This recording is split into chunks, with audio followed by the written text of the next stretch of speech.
My name is Garrett Sullivan, and 4 months ago I watched my supervisor delete what he thought was just another spreadsheet and some meeting notes. He stood behind my workstation, announced to our entire department that my 2 years of work was outdated garbage, then hit delete while 28 people watched in silence. What he actually erased was the invisible system keeping our biggest industrial clients happy and our company profitable. And when my phone rang 35 minutes later with a $420,000 job offer, I realized he had just handed me the perfect opportunity for the most satisfying professional comeback of my 22-year career. Before I tell you exactly how watching him panic became one of the best moments of my working life, let me take you back to where this really started. Because revenge stories like this don't happen overnight. They build up over months of being underestimated by people who should know better. I'm 48 years old, been in manufacturing operations for over 2 decades. Started on the factory floor at 26, worked my way up through every department you can imagine. Got my engineering degree at night school while raising 3 kids, the kind of background that used to mean something in this business. Used to. 18 months ago, I joined Pinnacle Manufacturing Solutions as a senior operations analyst. The job seemed straightforward enough. Optimize supply chain processes for our industrial clients, mostly steel companies and automotive suppliers. Big, serious businesses that move millions of dollars worth of materials every month. The previous guy in my position had lasted 6 months before quitting, which should have been a warning sign. My new supervisor, Hayden Cross, made it clear from day one that he considered my approach outdated. Hayden was 32, fresh from Northwestern with an MBA and exactly 4 years of total work experience. All of it in consulting firms, none of it actually inside a manufacturing plant. But he was the director of operations and I was just the analyst. Hayden believed everything could be solved with the latest software and data analytics. Industry 4.0, he called it.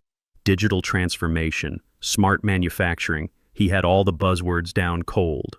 What he didn't have was any understanding of how things actually worked when you had 500,000 tons of steel that needed to move from Pittsburgh to Detroit on a tight schedule. But I saw something different in those first few weeks reviewing our client files. Page after page of generic process reports that read like they were written by robots. No understanding of the real challenges these companies faced. No sense that anyone at Pinnacle had ever bothered to learn how their operations actually function day to day. So I started doing something that seemed radical in Hayden's data-driven world. I began treating our clients like real businesses run by real people who knew their operations better than any consultant ever would. When I called Roger Bachman at Steelworks International for a routine quarterly review, instead of running through a checklist, I asked him about the rail transportation bottleneck that had been mentioned in their last quarterly report. Turned out they were still dealing with it 6 months later. We spent an hour on the phone working through solutions that fit their actual constraints, not some theoretical optimization model. 2 weeks later, Roger called me directly instead of going through our main number. The rail solution I'd suggested had saved them $80,000 that month alone. He wanted to know if we could look at their warehouse operations next. When Louise Hartman at Precision Automotive mentioned they were struggling with supplier quality control, I didn't just recommend our standard audit package. I dug into their specific supplier network, learned about the family-owned shops they preferred working with, and developed a quality improvement plan that worked with their existing relationships instead of forcing them to switch to our approved vendor list. Louise ended up expanding her contract with us by $150,000 to cover additional facilities. These weren't revolutionary changes. I was just listening to what our clients actually needed and developing solutions that fit their real-world operations instead of forcing them into cookie-cutter processes that looked good in PowerPoint presentations. But Hayden never understood what I was doing. He would walk past my desk and see me on hour-long phone calls with clients, reviewing plant layouts and transportation schedules, and I could feel his disapproval from across the office. During our monthly reviews, he'd flip through my activity reports with obvious frustration. "Why are you spending 90 minutes on calls that should take 30?" he'd ask, tapping his stylus against his tablet. "Our efficiency metrics show you're processing fewer client interactions per hour than optimal." I tried explaining that longer conversations were building stronger relationships, that clients were specifically requesting to work with me on new projects, that our contract renewal rate had improved by 41% since I started taking a more hands-on approach. But Hayden only cared about numbers that fit his dashboard analytics. What he didn't realize was that I was building something far more valuable than efficient call logs. I was becoming the bridge between Pinnacle and the people who actually kept our lights on. Month after month, I watched our client satisfaction scores climb, while Hayden remained focused on efficiency metrics that completely missed the point. He was measuring how quickly we could process interactions, while I was building the relationships that would determine whether those interactions continued happening at all. The breaking point came during our annual strategic planning session. Our CEO, Preston Wade, was reviewing department performance when he mentioned that industrial client retention had reached an all-time high. He specifically praised our hands-on approach and suggested expanding the personalized service model across other client sectors. I watched Hayden's expression shift as the credit for improved retention landed squarely on what he considered my inefficient methods. After the meeting ended, he cornered me near the conference room. "I don't know what kind of old-school networking you're running," he said, his voice tight with controlled irritation, "but this company succeeds on systematic excellence, not relationship management from the 1990s. That's when he dropped the assignment that would change everything. He wanted me to complete a comprehensive documentation project of all my client optimization work over the past 18 months. Every process improvement, every efficiency gain, every cost-saving measure I had implemented needed to be systematically recorded and analyzed.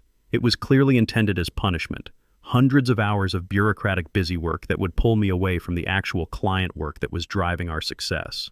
But I approached the documentation project with the same attention to detail that I brought to client operations. If Hayden wanted systematic proof of what relationship-based consulting could accomplish, I'd give him exactly that. I spent 6 weeks creating detailed records showing not just what improvements had been implemented, but how those improvements had translated into measurable business outcomes for our clients. I documented every phone call, every site visit, every customized solution that had emerged from actually understanding how our clients' operations functioned. The transportation optimization I'd developed with Roger Bachman had saved Steelworks International $480,000 annually. The supplier quality improvements I'd implemented with Louise Hartman had reduced Precision Automotive's defect rates by 62% and saved them $220,000 per year. The inventory management system I'd designed for Midwest Fabrication had cut their carrying costs by another $220,000 annually. Page after page of documented proof that hands-on, relationship-based consulting was directly responsible for over $1.4 million in verified client cost savings. Every conversation about plant operations and supply chain challenges had strengthened business partnerships that our competitors couldn't replicate with their generic systematic approaches. The finished documentation was 67 pages of evidence that treating clients as unique businesses with specific challenges was not only more effective than systematic processes, but significantly more profitable. Each relationship I'd built had generated measurable results that could be tracked directly to bottom-line improvements. I was proud of that documentation. It represented not just 18 months of work, but 18 months of real improvements that had made our clients more profitable and efficient, which made what happened next feel like a personal attack on everything I'd accomplished. Hayden called an all-hands department meeting on a Tuesday morning in early October. He announced that we needed to review our client service protocols and that my documentation would serve as a case study for discussion. I assumed he was finally ready to acknowledge that relationship-based consulting was driving our improved performance. Instead, he directed me to display my documentation files on the main conference room screen while the entire department watched. Then he began dissecting every process improvement, every client relationship, every hands-on approach as evidence of inefficient resource allocation. "This is exactly the kind of unscalable methodology that prevents systematic growth," he declared, scrolling through months of detailed documentation. Spending 90 minutes optimizing one client's transportation logistics instead of developing repeatable processes that work for all clients. These files represent a complete failure to embrace modern consulting efficiency. I felt heat spreading across my neck as 28 coworkers watched him tear apart work that had generated over $1 million in verified client savings. He was presenting my greatest professional accomplishment as a cautionary tale about what not to do in modern business. Each page of documentation that had taken hours to compile was being dismissed as evidence of outdated thinking. The client relationships that had driven our department's success were being characterized as inefficient time wasting. The cost savings that had impressed our CEO were being reframed as lucky accidents that couldn't be systematically replicated. But then he did something that crossed every line of professional respect I thought existed in corporate America. He pulled up the master file containing my complete documentation database, every client improvement, every relationship detail, every process optimization that proved how hands-on consulting was driving our business success. His cursor moved toward the delete option while he continued lecturing about the need for systematic efficiency. "This entire approach is garbage," he announced, his finger hovering over the deletion command. "Beginning today, we return to scalable, systematic client service protocols." And then he clicked delete. I watched 18 months of relationship building disappear from the screen.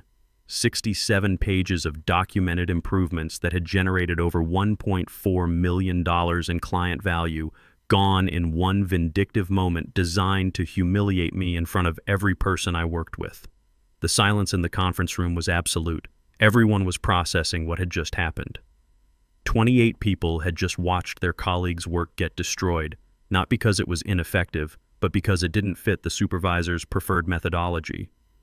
Hayden turned away from the screen with a satisfied expression, clearly expecting me to accept this humiliation and start rebuilding my work according to his preferred systematic methods. He probably thought he had just delivered a decisive blow that would force me to abandon relationship-based consulting and embrace his efficiency-focused approach. But he had made one crucial miscalculation that would destroy everything he thought he was protecting.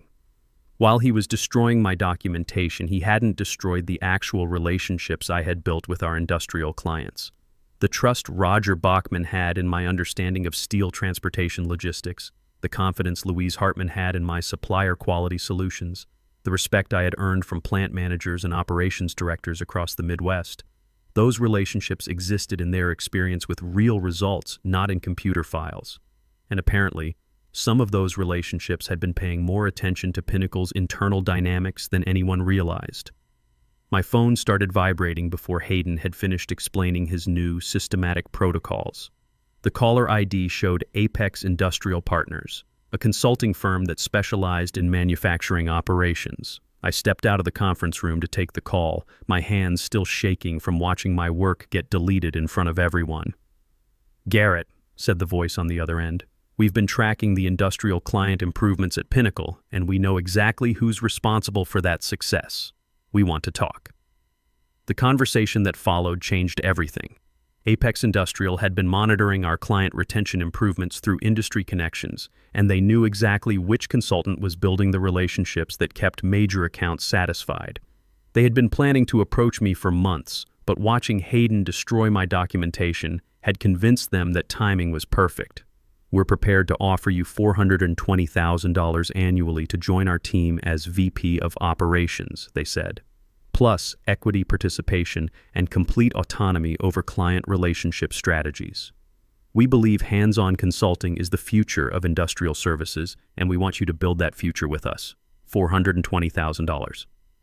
Nearly double my current compensation, working for people who valued exactly what Hayden considered inefficient garbage. But the most beautiful part of their offer wasn't the money. "We know you can't bring proprietary information from Pinnacle," they continued, "but we also know that industrial relationships are built on trust and proven results, not on database files. If you choose to join us, and if clients choose to work with someone they trust rather than staying with someone who treats them like systematic processes, that's simply the natural consequence of different business philosophies." I understood immediately what they were suggesting. They weren't asking me to steal clients or violate any legal agreements. They were simply pointing out that if I left Pinnacle and clients decided they preferred working with someone who understood their actual operations instead of theoretical optimization models, that was their choice to make. When I walked back into the conference room, Hayden was still lecturing about systematic efficiency standards while my former colleagues stared at their notebooks, clearly uncomfortable with what they had witnessed. He noticed my return and paused his presentation. "Do you have questions about our new service protocols?" he asked.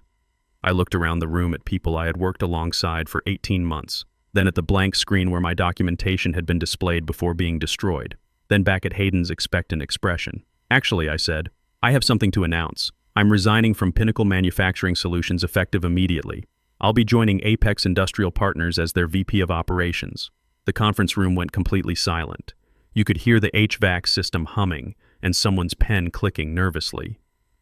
Hayden's expression shifted from smug satisfaction to confusion, then to something that looked like panic. You can't just quit in the middle of a department meeting. There are protocols, notice requirements, transition procedures. Actually, I replied, pulling out my phone to show the contract offer I had just received. My employment agreement allows for immediate resignation in cases of hostile work environment or professional misconduct. Having my work deleted in front of colleagues while being publicly humiliated qualifies on both counts. Preston Wade, who had been quietly observing from the back of the room, stepped forward. Perhaps we should discuss this privately before making any hasty decisions. But I was done with private discussions and diplomatic solutions. Hayden had chosen to humiliate me publicly, so he would get to experience the consequences just as publicly. There's nothing to discuss. My decision is final. I'll submit formal resignation paperwork within the hour. As I walked toward the conference room exit, I could feel 28 pairs of eyes following my movement. Some of my coworkers looked shocked, others looked impressed, and a few looked like they were reconsidering their own career choices. Hayden called after me, his voice higher than usual. You're making a huge mistake. Apex Industrial is a mid-tier firm with no proven track record in systematic consulting. You're throwing away job security for some fantasy about relationship management being more important than scalable processes. I paused at the doorway and turned back to face him. We'll see which approach proves more valuable. Within 48 hours, I had cleaned out my office, completed exit interviews, and started my new position at Apex Industrial. Their headquarters was smaller than Pinnacle's, but filled with energy and excitement about building something innovative in the manufacturing consulting space. More importantly, I was finally working with people who understood that industrial operations were built on practical solutions and trusted relationships, not efficiency metrics and systematic protocols. But the real validation of my decision came in the weeks that followed, as I watched the natural consequences of Hayden's actions unfold with devastating precision. I hadn't reached out to any Pinnacle clients. I hadn't made recruitment calls or sent transition emails. I simply updated my professional profiles to reflect my new position and continued being the same consultant who had spent 18 months building authentic relationships with people who needed real-world manufacturing solutions. The first call came on Thursday morning, 3 days after I started at Apex Industrial. Roger Bachman at Steelworks International called my new direct line. Garrett, he said, I heard through the industry network that you've moved to a new firm.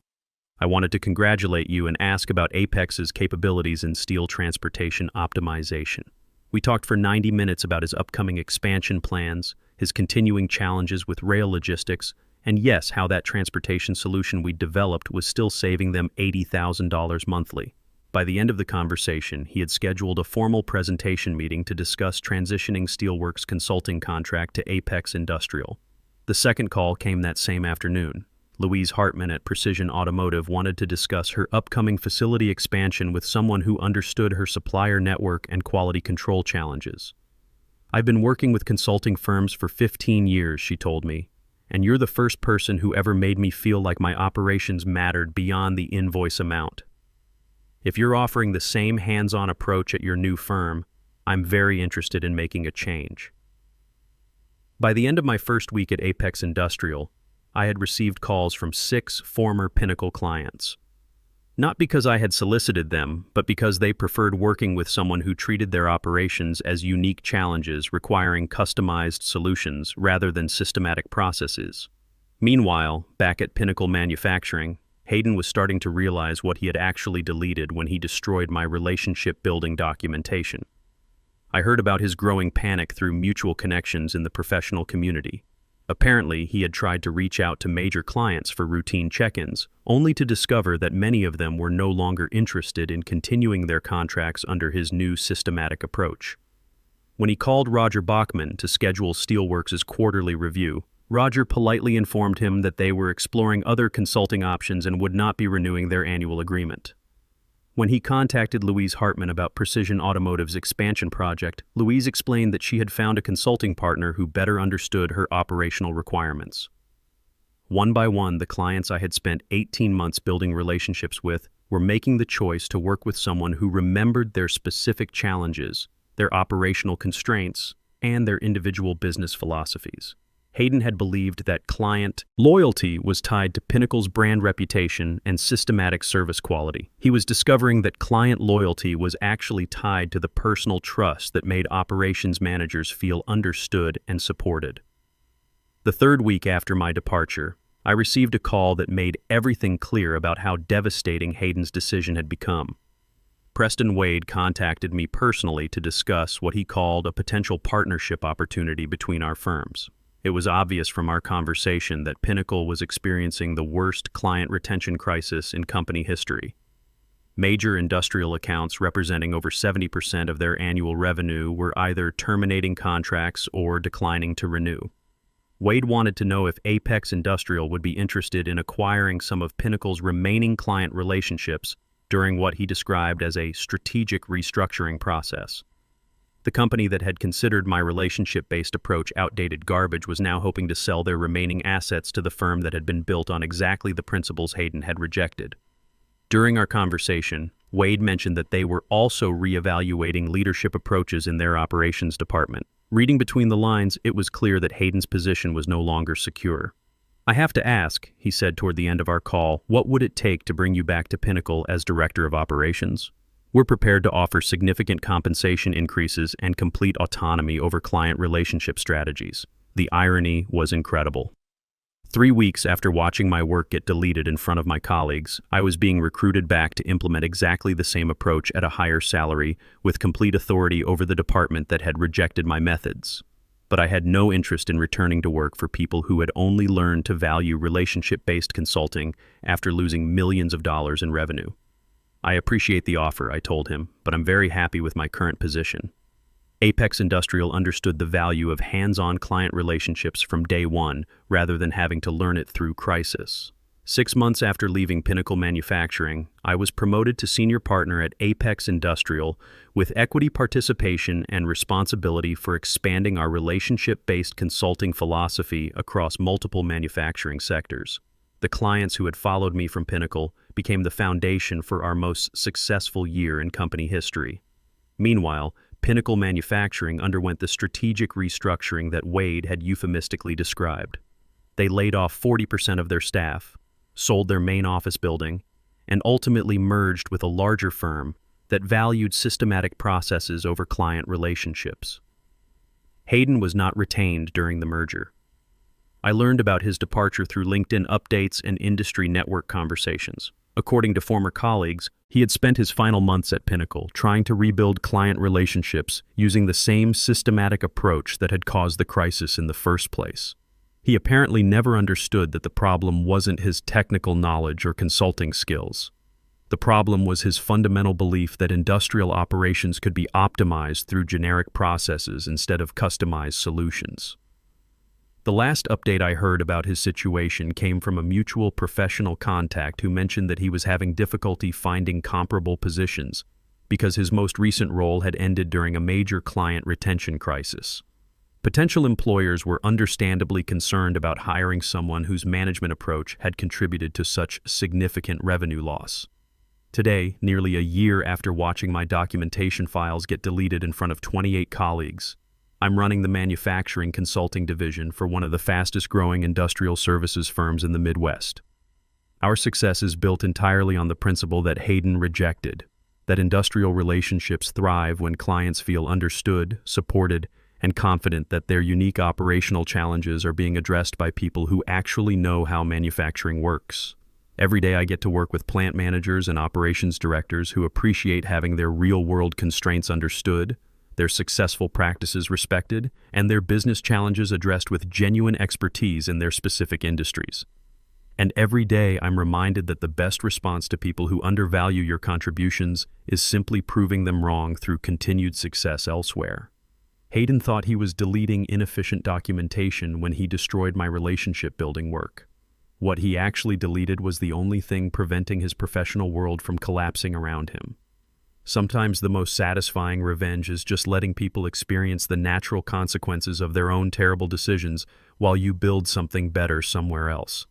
The clients who trusted me didn't follow me because I recruited them. They followed me because they valued working with someone who understood that behind every manufacturing operation are real people trying to solve real problems. And when those people had to choose between systematic efficiency and proven results, they chose the consultant who had always treated them like the experts in their own businesses. That's a lesson Hayden learned too late to save his career, but just in time to validate everything I'd believed about the value of genuine professional relationships.